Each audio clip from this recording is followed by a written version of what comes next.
votes in 3 of them. He, even in the areas where we won, we had the most votes, he declared those in favor of their candidates, making them chairman and vice chairman. So that's undemocratic. It's thwarting, first of all, it's thwarting the will of the majority of the people in those NDCs. That's the first thing wrong with this. So it is an undemocratic action on the part of the government. Secondly, we see him, you have read our statement that Chapter 2801, the Municipal and District Councils Act, and even if you wanted to go to Chapter 2802, the Local Government Act, they're both clear on how chairman and vice chairman of municipalities and NDCs are elected if there is a tie, that you have to go back to by-elections, and only after the by-elections, if there is still a tie, then the minister has the power to select a candidate. They're both clear on those. Chapters 13 and 39, sections 13 and 39 of the Municipal and District Council Act are clear, extremely clear about this.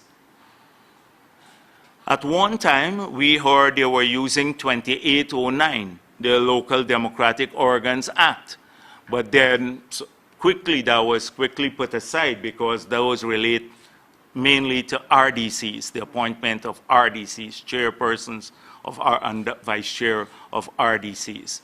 So on these 2 acts, no person, a lay person as well as a technical person, could understand, read the language because it's clear, and conclude that you have to go back to by-elections by the electorate. It's mentioned that word, the people registered to vote in that area, the local government area.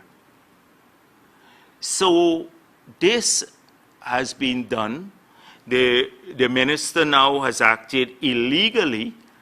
I've seen when confronted, I think by the Starbuck News, he has given some sort of explanation that the elections were not held, can't be held by 28th of December. It's so convoluted and silly. And what he's basically concluding is that if that is his explanation, that for convenience, he has disregarded the law. He has disregarded the law for convenience sake. So this here is an illegal action on the part of the government.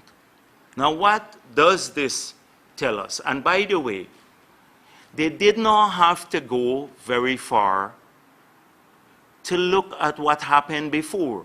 In 1994, in Gibraltar Firish, we had a tie.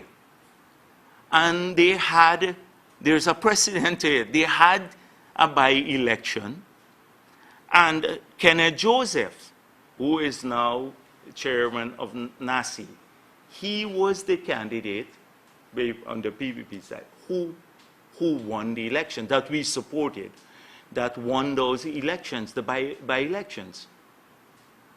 So the precedent is there too.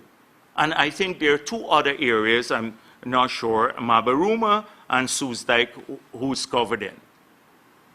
So these, right, these 2 areas, I gather there were 3 areas that that you had by elections in 1994. But I'm sure about the Irish Gibraltar one. where you had a by-election. So we have no doubt that this illegal action of Bulkan and the government will be exposed. It says a lot if they're prepared to steal, even at the local government elections, to steal and the elections there, and to thwart the will of the people, even at the NDC level and Maburuma. It tells us a lot about this government, and it tells us a lot given what I've just outlined to you. The process that we engage in, that we initiated from the People's Progressive Party, never mind we had won so massively that we initiated to just conclude the setting up of the councils in these areas in a manner that is reflective of the votes that people got, the ties, etc. So we said, let's rotate the chairmanship. And so it tells you a lot about the so-called social cohesion that they talk about, and about wanting to work, and whether they're serious about it. Because if they're prepared to do this here, then what else would they not be prepared to do? And so we will continue through the courts. I have no doubt that this government will continue in the usual incompetent manner and with bluster pursue the court case. They will lose it eventually, and this will just drag out the non-functioning of many of those areas because their NDCs and the municipality will not be properly composed. This is the typical behavior of this government. Nevertheless, we will continue to do this. At the last press conference, I also said a few things. I said, now that these elections are over, the PPP will continue, and I had issued a statement, will continue to work hard at rebuilding the party. I had mentioned this at Babujan too.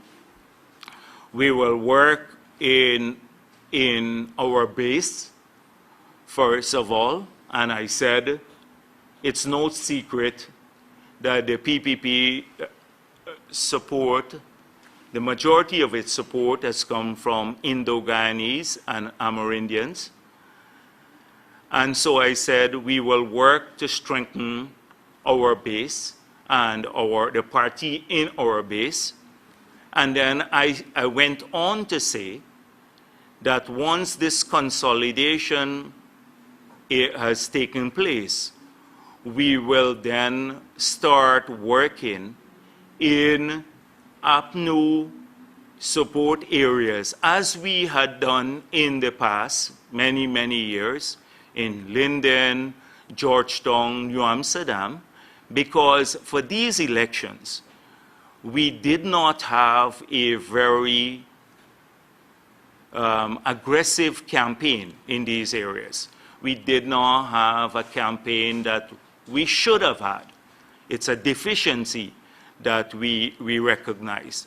And that we will, once we have consolidated the base, we will continue to work in APNU areas, bringing our message to the people in these areas that, one, we are good for Guyana, that, two, that we are the opposition not for only Indo-Guyanese or Amerindians, but we are the opposition for the entire country. If they too have concerns and their issues are not being addressed, then we have a duty and obligation to address the concerns of those communities too. I've noticed my critics, they've conveniently left out, after the consolidation of the base, what I said we will do next. And that and they said, I openly admitted, which is no secret, that this support, as though it's a secret in Guyana where the support of political parties come from. But this happened once before. It happened at Babujan. And that's why I was subject to the frivolous, malicious lawsuit, because when I said that the APNU went around and beat the drums and say, throw these Kuli people out, and I mention it again, and the last elections, and I said, had anyone used that language in our party, we would have kicked them out. They left out that one sentence. It was a condemnation.